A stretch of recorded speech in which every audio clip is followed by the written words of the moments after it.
It's a theory. It's a Chris. It's a theory. Chris's crazy theory. So it's hard to discuss Charlie without pointing out some very interesting similarities that I noticed. Very familiar character. So when we first see Charlie, it's that trope like we just mentioned being used in like every 80s movie practically. Yes, there's a Charlie everywhere who gets exactly. But there was something particularly, that's not how English works, very familiar about this particular character, Charlie. So when we first see him in slide number 1, we have he's in the jail cell, and this is what I was talking about before. Yeah, like the most comfortable jail cell in the planet. So you get the impression that he's very familiar to this jail cell, and then you find out that he's a drunk, and you think, oh, maybe that's what's causing his behavior. But there's more to it. There's much more to it than just simple drunken behavior. Yes. Oh, yes. That's my big argument. That's my speech debate trading. Oh, yes. No, I have proof. That is. So he says, I'm getting them through my fillings, just like last time. He's getting these, these thoughts, these theories, perhaps. And, obviously the sheriff is not believing him.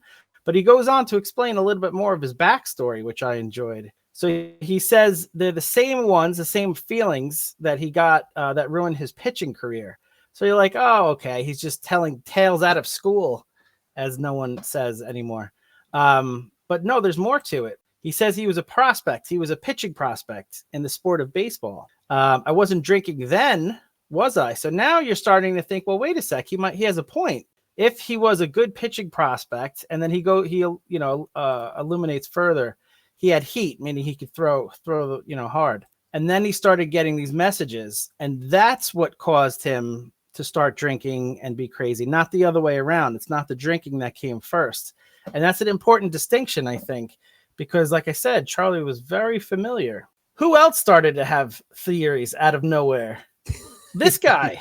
And it all started with Chris's crazy theory, the killer clown suit. I used to be normal also. I wasn't a baseball prospect, unless 60 miles per hour is good, and it turns out it's not. But I did all of a sudden start getting some crazy theories, much like Charlie does, and the similarities go further. I don't know why I'm wagging my finger at you, but the similarities go further. It's very aggressive today. I apologize. The sheriff says to him, "You just forget about that Martian stuff, okay? Where else have we heard Martian theories?" This guy with my graboids in space Martian theory.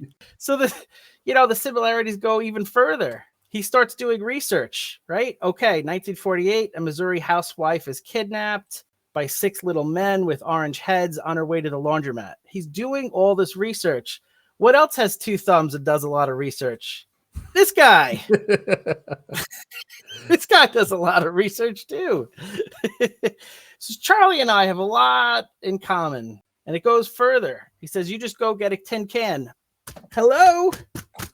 Tin can. Tin helmet. It goes further. He says, call the Army. They're here. I had a theory about the Army, the Shrieker Team 6. So look, later on, he says, Brad, I got an idea. Come here. This was not to jump ahead, spoiler-wise, but later on in the movie, when things are at their most bleak, his great theory, his plan to save the day, involves lighting something on fire and throwing it. Where else have we seen someone think of a desperate plan to light something on fire?